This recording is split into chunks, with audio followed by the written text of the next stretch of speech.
Back so soon is the Bags and Boards podcast. I almost said issue, number 83. You know what's funny? In the last video, you were trying to say the word price in reference to prices of a comic book, and you said press, and you had to correct yourself. Do you often accidentally interchange like comic book vernacular in your day-to-day life? That's a random question. I mean, I guess I have it on my brain so much, I'm assuming I do it from time to time, but I didn't even know I did that. So see, you may be doing it in your life and not even know, like when you're parenting your kids and stuff. Go to your room. That's right. Hit the subscribe button. This is the best podcast about comic book collecting in the world, the greatest one, and you should be subscribed. My cat Butch hasn't interrupted a filming in a very long time. So hit the like button for Comic Butch. You're probably going to hear him sometimes. It's just what happens, man. I mean, it's Comic Butch. I want to get into something here today. Touchy subjects. I want to talk about comic pricing. We had a very popular podcast last week that discussed one of the most egregious pricing we've ever seen publicly. So I want to talk about LCS pricing. I want to talk about dealer pricing. And that's why Butch is kind of freaking out right now. But also, I have something else to bring to your attention. Okay. We got PSA books over this last week. The first time I've ever held more than one in my hand. And I wanted to discuss that. And this conversation should start with Mickey, right? Like Swaggle Haas's Secret Wars 8 9.8 newsstand, exceptionally white pages that he publicly revealed sold for $1,750. Would you have expected such a, truthfully, average sale for the book? That's actually what the book is kind of going for right now. I was kind of shocked. Yeah, I mean, the initial numbers that we're seeing for these books is, it's a little bit more surprising. It's impressive, isn't it? Yeah, you wouldn't even say impressive. The acceptance is what it is, right? Because you got to understand, you don't just get these prices because you just do. You get it because it's accepted that this is another option for grading that people respect. I did this test in the shop because we have a bunch of people who are helping put the mail call together, do your shipments. Ryan's there, Aaron's there. And one by one, I put a CGC comic in their hand and I said, okay, hold it in your hand, register the weight. And I took it out of their hand and I replaced it with the PSA book. And dude, I should have recorded the reactions. Every single person, their jaw dropped. And we had 10 PSA books out. And I thought, well, this is perfect. Let's pull out 10 CGC books and really see the difference in the weight of these items. And we did the video, posted on Instagram, clear 10,000 views. And what we found is that, some people picked it apart. They're like, not every comic weighs the same. But we're like, okay, we can be conservative here. It's like a 60% difference in how much heavier PSA slabs are than a CGC book.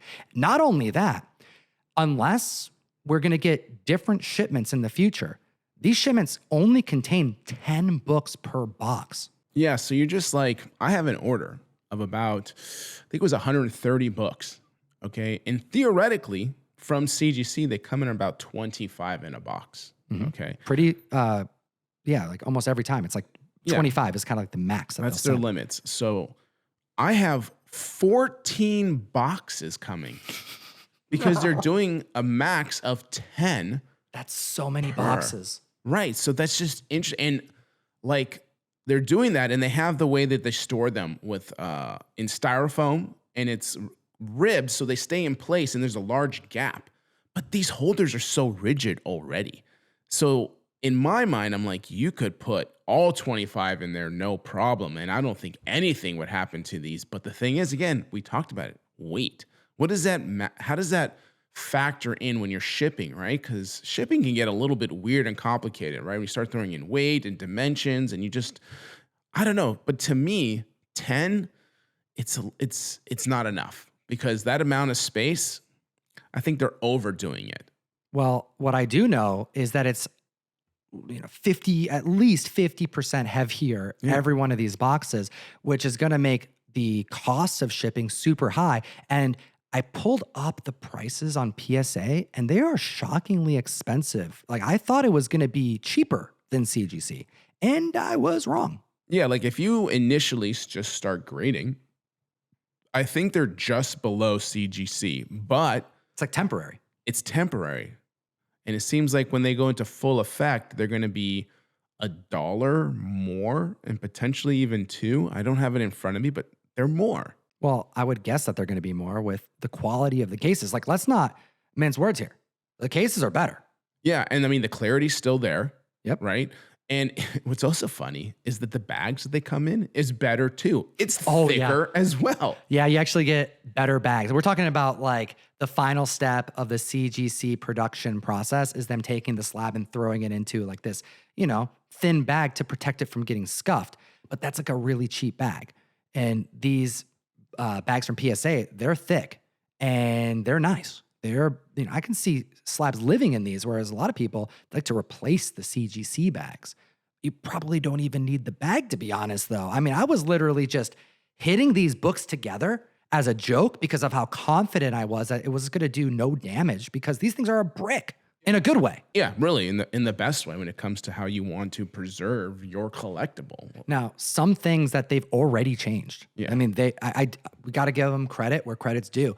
They heard people's complaints and immediately started changing things. So the first thing was this like glare in the plastic when you look at it on its sides, like just like plastic, sometimes it's like kind of foggy looking. Well, unfortunately, when we first saw PSA books at San Diego, it was foggy on the top, making it so you couldn't even read the label. It was so, blurry. I was surprised. I pulled them out and it was clear. The tops were all clear. So they probably may have already known that was going to be an issue and got into production to fix that ahead of time. So kudos to that. But the labels on the tops are still in reverse, which boggles my mind that was ever a thing. Yeah, that seems like such a easy just adjustment you can make on the back end of like this verbiage needs to be completely switched around. 180. Yep. So like, yeah, I'm sure that's going to get adjusted to sometime soon. Oh, I know it's going to because shout out PSA. We got people over there who watch the show. And I was reached out to by PSA and they said, oh, we know and we are putting measures in place to fix it. But as of right now, you have to like either flip the book around or walk around your box.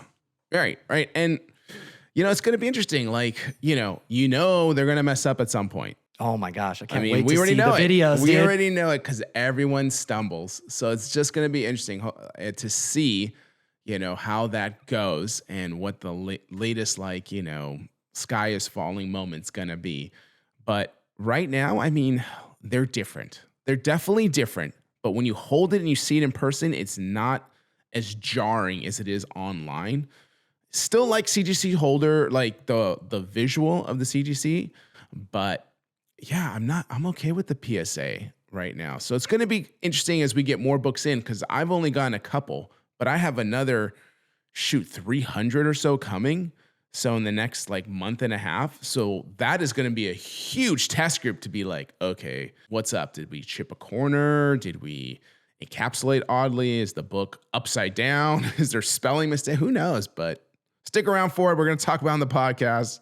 And this is where you're going to find that info. I can't wait to see the first upside down PSA book. It's going to happen. Eventually it's going to happen, whether it's because the book looks some comics, you can flip them upside down and you'll be fooled, Yeah. I mean, I have a book that's encapsulated upside down and I keep it that way because it's freaking amazing. Are you talking about your Hulk annual? Yes. Signed by Steranko. Steranko. Restored upside down. That purple on purple looks dope, Purple dude. on yellow.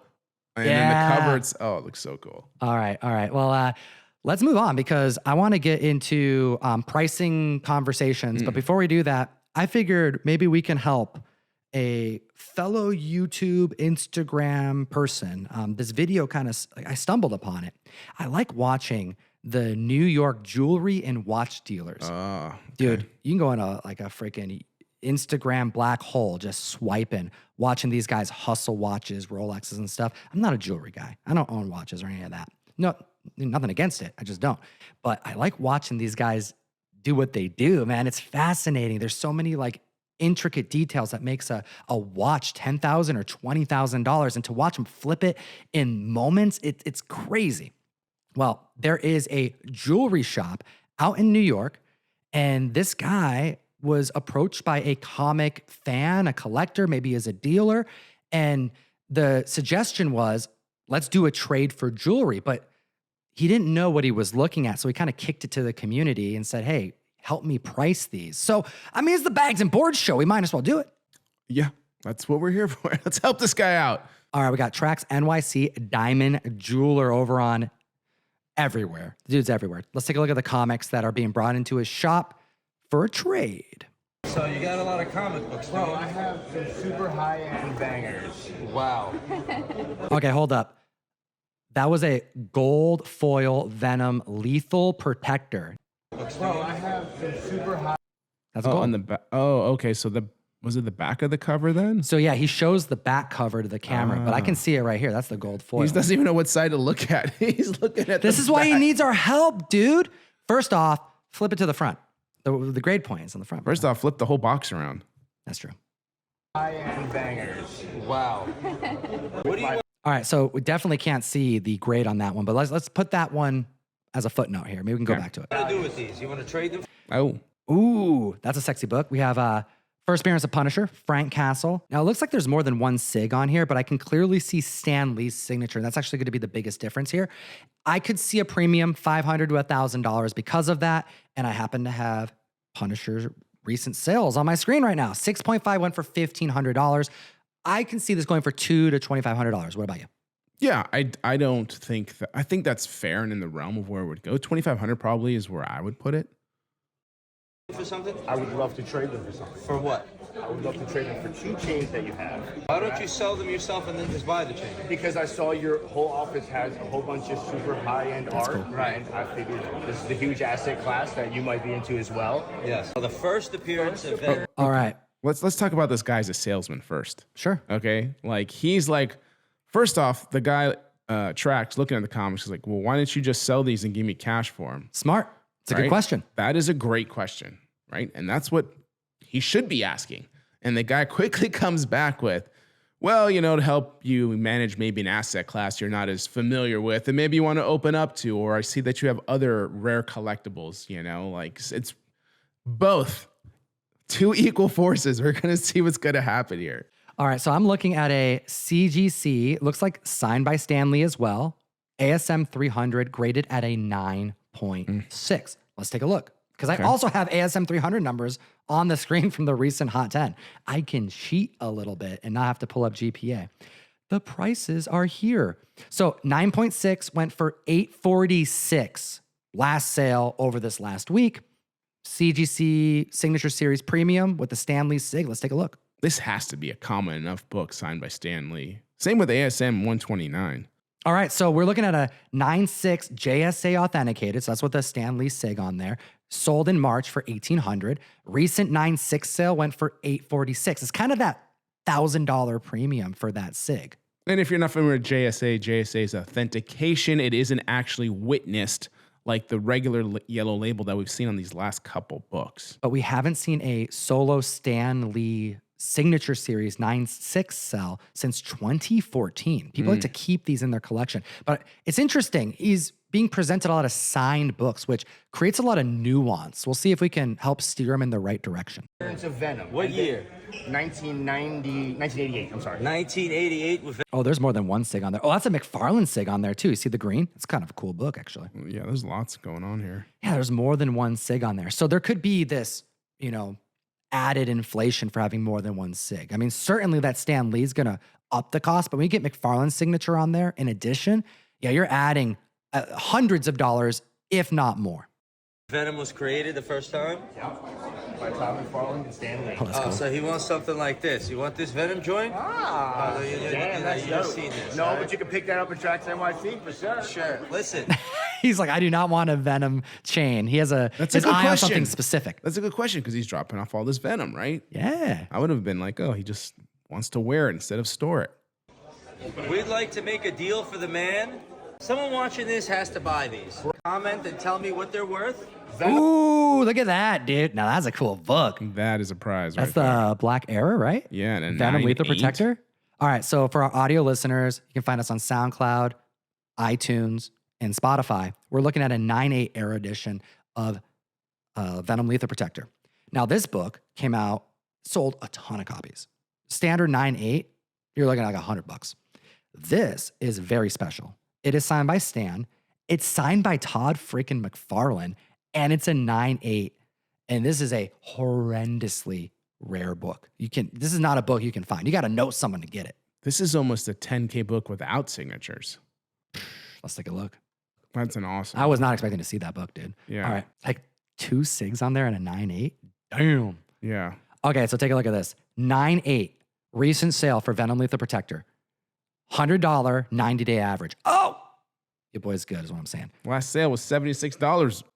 Yeah, but that's an auction. But take a look at this. Damn. 9.8 black cover error print. Last sale, no SIGs, $9,500. So when you add those 2 SIGs in there, dude, Stan Lee's SIG on a 9.8, you could convince me that someone would pay $20,000 for that book. Because it doesn't exist. Yeah, I don't know how many are in 9.8 that are black errors and signed by one.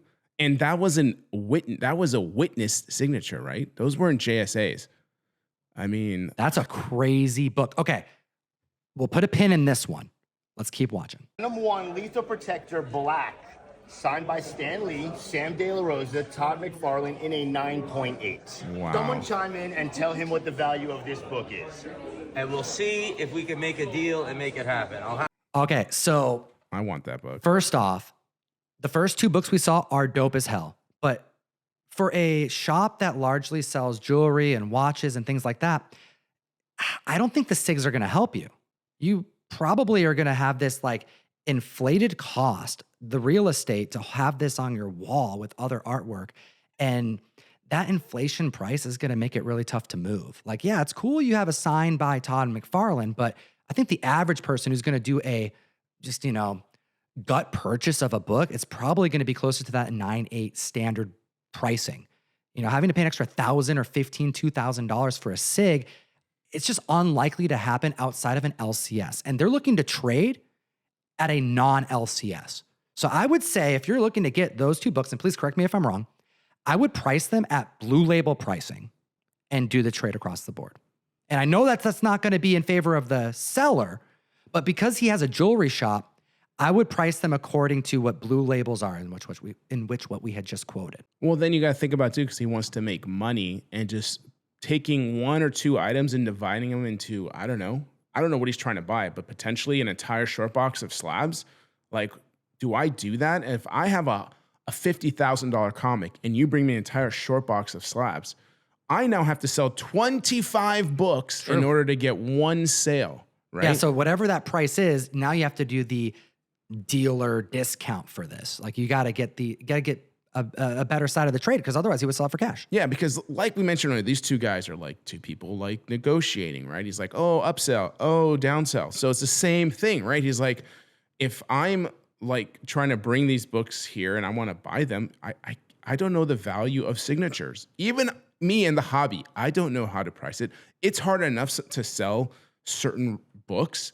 Now, that Black Label, I think, would go. Well, I'm talking about the first 2 books first. Okay, so we'll the get first to 2 that books. Black Label. We know we can could totally sell. different We thing. know we can sell them all blue. No problem, right? But like you said, signature. That's me convincing somebody that they need to pay more, and this is how much more. Okay, like, can I convince somebody to buy an ASM 129 signed by multiple people for $1,000 more? Like, would you pay? Like, if you had a Stanley 9.6 and it's, I don't know, let's just say it's $2,000, would you pay $3,000 for a Stanley sign? It's really hard to judge. $4,000? Like, where do you just cut the line? You're like, that just sounds crazy. But then also, you're looking for someone who wants this book signed, which is drastically less. And it's already a small amount of people who want the book anyways. I mean, a lot of people aren't spending this much money on comics. Right. And you got to find the person who likes signatures and wants to pay extra for it. In the jewelry district in New York. In the jewelry district in New York. But that 9.8 Stan Lee, Todd McFarlane, Sam De La Rosa signed Error Black Venom Lethal Protector, dude, if that hit Heritage Auctions, would you be surprised if someone paid $25,000 for that book? I would on Heritage, because they're not the best with modern. But would you be surprised if someone paid $25K for that book? 25 sounds too much for me. Now, 20? 20 is what I said earlier. Yeah, I think 20 you is said probably 20. safe. 20, I was like, okay, 20 makes potential sense to somebody. But again, if I say 20 makes sense to somebody, then you're like, good 25 makes sense to somebody. Possibly. You got a lot of crazy people with money. But what I will say is of the 3 books we saw first Punisher, we saw first Venom, and we saw Solo Series modern book that was printed to the hundreds of thousands, but the Error Edition, and that Error Edition is way cooler than those prior to, in my opinion. Oh, easy. 10 times over. And that gold one is badass. I mean, he does deal with gold. You would think he'd like, oh, this is gold. Maybe that works better in a shop, right? That Black Error variant, that would get someone to go to your shop to see it, to try to make a deal. It's so rare. Where the other ones, people can just go on eBay and, shop one without a signature. So, my brother Trax, put those 2 other aside and do a deal on that Black Error variant, and then remember who told you. I wish I knew what other books were in there. And I'm pretty excited. Maybe he'll actually do more videos. I love seeing comics at like non-comic channels, Yeah. I don't think he does the deal. He's going to want it for like, what do you think he's going to want it for? 50%? Probably. I mean, it's in trade. Yeah. I mean, gold's got easy street value. You know what gold is worth just by weight. Right. All right. So I don't know, man. I don't know. Give us a follow-up video. They asked for pricing and what it's worth. They didn't ask what he should do the deal with. That's a good point. For. So, all right. Well, we're talking about pricing. We're talking about some people who price stuff like crazy. That was the last video we made. Go check that video out. It got me thinking about just in general, things that collectors complain about, especially at LCSs, just dealer tables at conventions. And I wanted to kind of bring this up to see if we can get some conversations rolling about it. What are some things off the cuff? Pick one thing that we can discuss right now that piss off comic collectors at an LCS in regards to pricing. Don't say high pricing. We'll save that one. Give me something else. Because anyone can complain about stuff being priced high. It feels like since the pandemic, like the number one thing that I'm hearing most complain about that's just new to me is not having any pricing on a comic and then having to bring it up to get pricing and having them look it up. Okay, so you go to an LCS, sound off in the chat if you've ever experienced this, where there's a lot of comics out, but there's no price. And you have to put them together, bring them to the front, and then wait. Kind of like if you go to half-price books and you're trying to sell something. They're like, yeah, we'll call you in 2 hours. We'll tell you what we will pay for your books. It's kind of a similar situation going on. And I can see why people wouldn't like that because technically speaking, you're kind of having the customer do the work for you. They're going to go through and screen the books. They're going to go do the hunting for you, essentially figure out what's the stuff that's most relevant, the stuff that may be talk of the town, stuff that interests the customer. And then you have a shot at repricing or pricing for the first time to get the best value out of the deal. I can see why people dislike that. Absolutely. I mean, what's there to like about it, to be honest? Ooh, that's a good question. Let's think about that because there are stores that do this that I don't mind. Now, if I'm surprised, that's a different story because that's kind of like, oh, I'm gonna have to wait. I'm gonna have to, there's things that happen at that point. You have a different expectation. But when you go to a store and you know what to expect, all right, they're gonna price the books at the counter. I can think of a few that I still attend, I still go to. And I will say some of the benefits of it. You gotta think out of the box here. We're talking benefits of this. If you are having things repriced at the counter, it means that there are probably really good things in those boxes, potentially, than an average LCS. You know that finding a awesome book in the $5 bin is gonna be, there's gonna be a lot of awesome books, let me rephrase this, but like a highly collectible, maybe a book that's undervalued in a $5 bin, it's less likely to find that book there than in a place that doesn't have anything priced. So yeah, you're doing the work, but overall, if you leave the store happy because you got awesome books at a good price that you have to negotiate, negotiations still need to happen. I'm not saying you're getting, raked over the coals in the deal. It's worth attending. It's worth going through the hunt to see if you can get something cool, if you can find something. So you're saying if the scenario works in this way, you find the books, they go look them up and price the books, but there's a negotiation there where you end up having some large discount so you can be happy with the deal. And then the owner or whoever's operating the shop is oh so happy with it. Right. So you got some sort of discount. Maybe you didn't get it for $1. You didn't get it for a nickel or a quarter or whatever cover price is. and you didn't even know what you're going to pay until you brought it up there. That's the other thing. You kind of waste that time. You're like, come on, please, please, please, please, please, please be $5.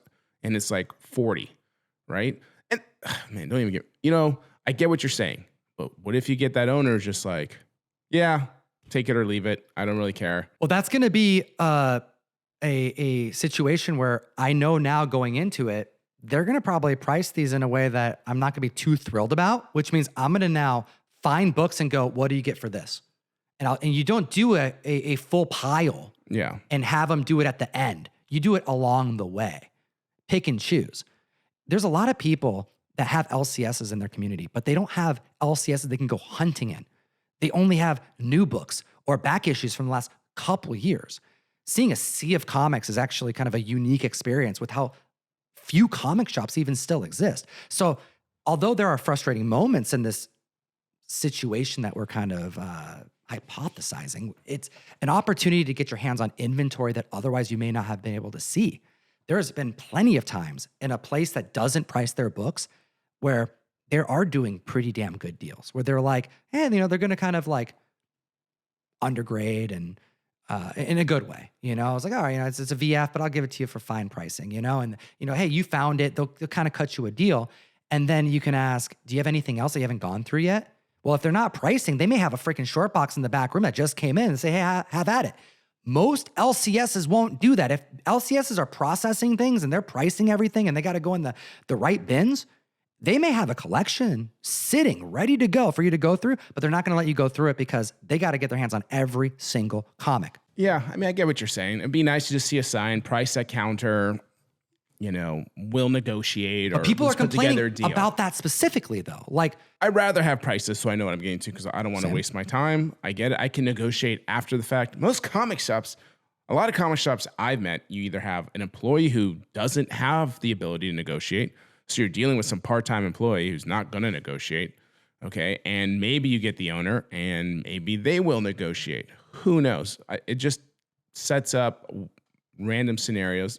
Sometimes, like you said, I like the option of potentially maybe you're saying there's more opportunity to get some books. Maybe. Why do we think it's okay, by the way, to rip off a comic shop? it's a good point. But if you were to buy a collection from somebody and like get a screaming deal and you post about it, people freak out, right? Yep. So that's interesting that it's a double standard. Yeah, it's kind of a double standard. I never really thought about it, but if you really think about that, that's interesting. Like a guy who's trying to run a shop, who's got massive overhead and trying to provide like comics to an area. Like if you can get that $45 comic for $5, you're like, yes. And you can post about it and whatever. But like if you did that with somebody who had a garage sale, you would get like completely smeared online. Like, oh, congratulations, you ripped off the dude, So it's interesting. But I don't want to go too far down there because we're still talking about it. No, but that's a good point though, Right? because it's it's just the inverse of the situation. It's like you got to be able to sleep at night, And if anything, the times that I don't go to LCSs looking in dollar bins for $500 books, $200 books, and trying to sneak it out the door, paying $1, whatever they underpriced it for. If anything, some comic karma right there. You show them, you pull it out, you let them know. And the times that I've done that, sure, they'll raise the price, but they raise the price to a point where you kind of feel bad buying it because it's so little, but they appreciate it. I've had more of that happen otherwise. Mm-hmm. So, not all stores are going to do that, but I do think what goes around comes around. Yeah. And back to the topic here with the book pricing. Can I hit you with one? Yeah, please. Hit me with I got to another hit you one. with another one because I want to know if there's any other things. because I'm trying to give like a positive view of things that are kind of frowned upon in the collecting hobby here. But I want to know, is there a positive view of this next one? Pricing, not on the front cover, Don't say it. but on the back of the book. That's just wrong. It's just wrong, right? I Doesn't it can't freaking stand isn't it that. terrible? I freaking hate it, dude. Yeah. I You don't have like to it. I get flip the it around. concept. I get the concept. To me, I've talked to people about this and they're like, well, the thing is I get it in a person's hand and now they're holding it. So they feel like they're kind of actually already have it. And it looks better because there's nothing on there covering the comic They take up. the whole book out. Now they have the whole look of the book. They flip it over and they see the price.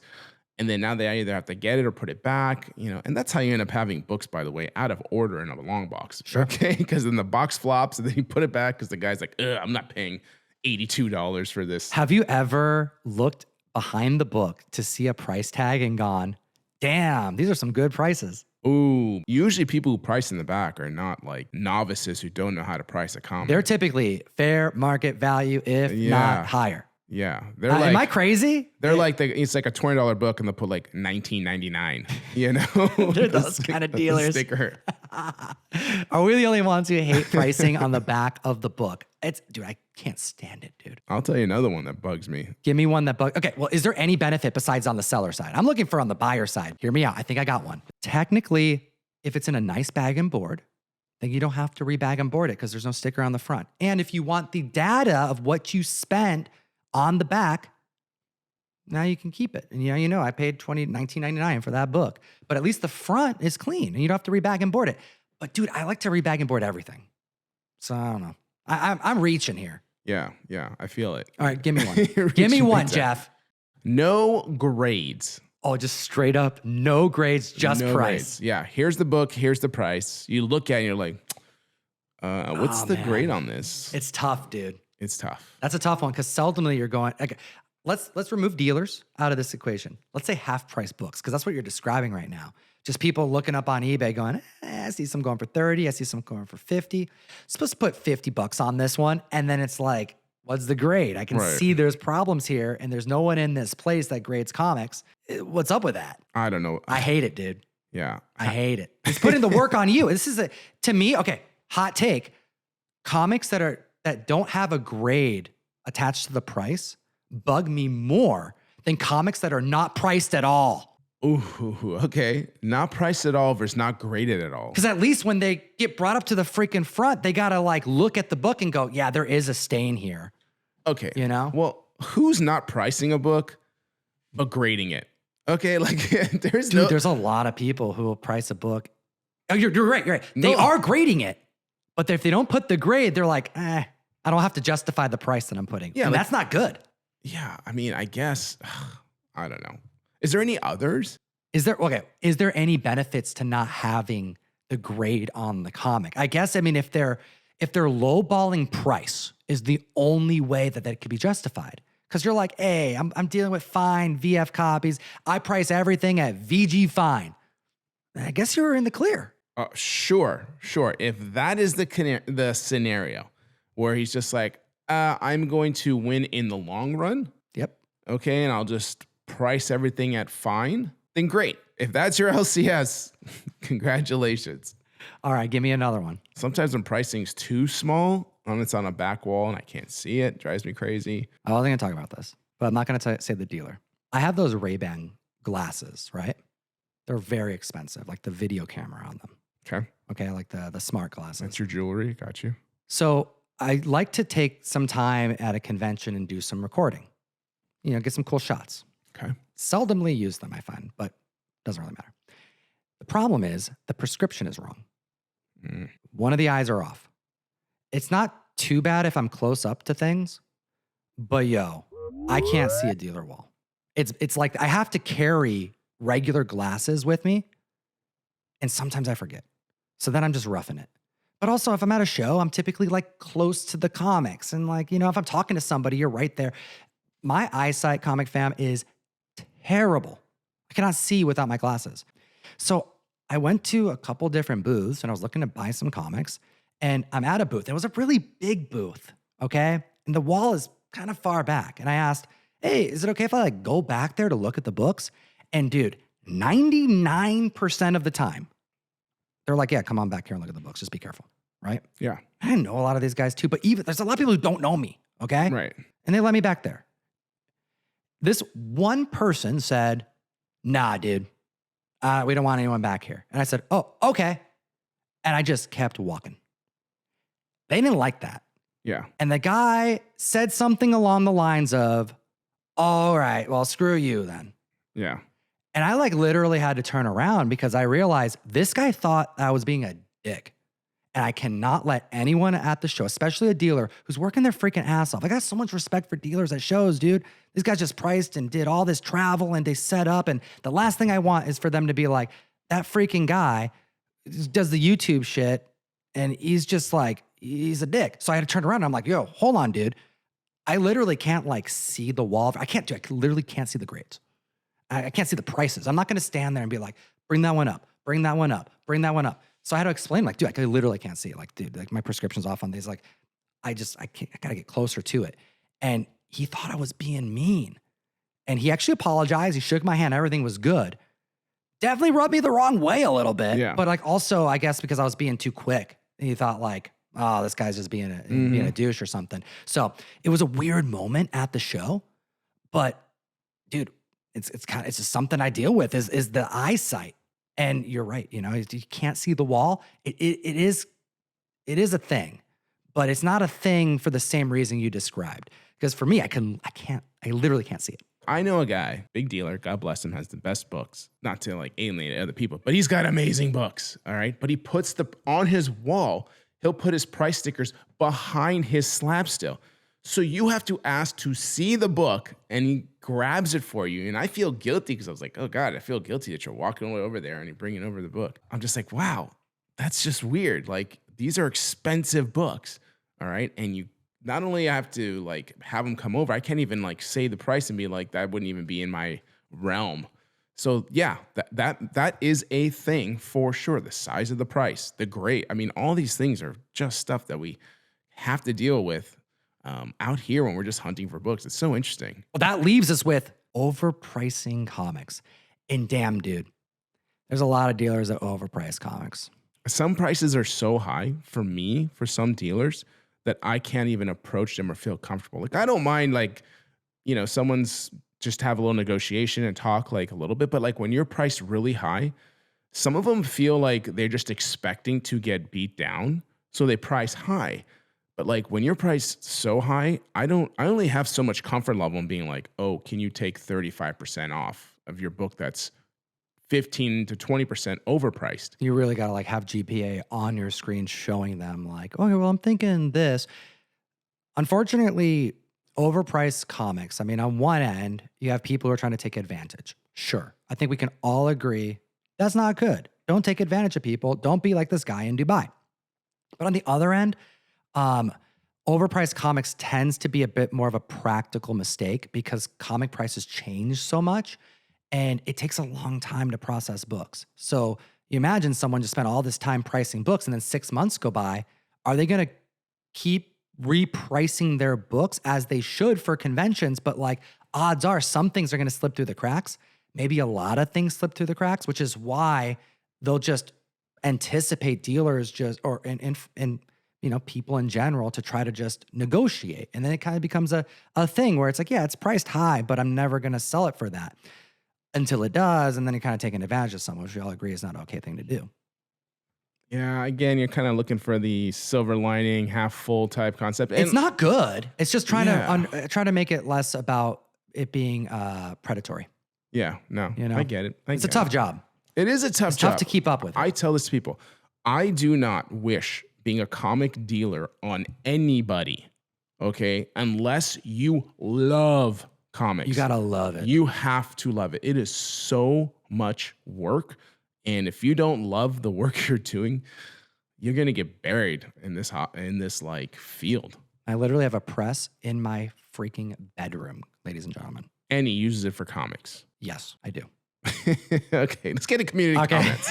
Community comments. See? I just did it, You Jeff. just did it. I just did it. Okay, so we did this podcast about this dude in Dubai just overpricing the hell out of comics, but he also admitted to just like selling them to people at an overpriced amount, which is terrible. It's even worse. Well, let's take a look at some of the comments of that video because there was a lot of people who were glad that we covered that video because they had seen it and they knew it was all wrong. All right. Sean Mo 4669 said, that was very entertaining, guys. That guy overpricing all of his shit was maddening. I think it's like universally shared that this is not an okay thing.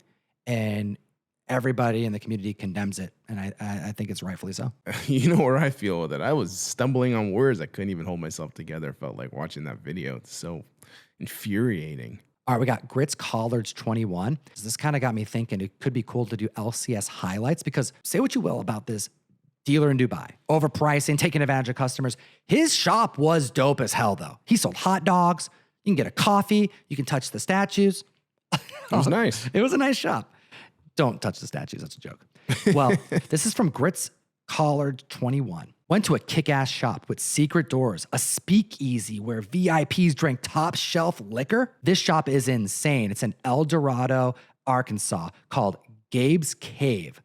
If you get to Arkansas, you have to ask for a tour. Yes, they have a restroom, food trucks, and of course, top shelf liquor. I've never been offered a shop at a comic shop. No, neither have I. I've never been to Arkansas either, by the way. Same. Road trip. I think that's a pretty cool shop. Do you guys have we're us? Obviously, we love all LCSs. I've been at all kinds of LCSs, but I'm talking those like special ones where it's like sticks out. You're like, whoa, they had this thing there. Obviously, seeing a vault is kind of like a statement. You know, I think it's cool to have a vault in the shop. I've seen it a few times, but also it could be cool to see liquor that you can try while you're there through a speakeasy. Like check out some Action Comics, you know, go see some Frank Miller over here, and then like, you know, get a shot of tequila or something. I love it. Jeff drinks martinis. I do. Gin, because that what is what martini is. If it's vodka-tini. Dude, this guy tries to get me to drink his damn martini every other convention I go to. It tastes so gross, dude. It's got the olive in there and all that. Dude, it tastes like gasoline. I don't know how you drink that shit. Hey, Hendrick's martini, stirred, 4 olives. It's the way to go. All right.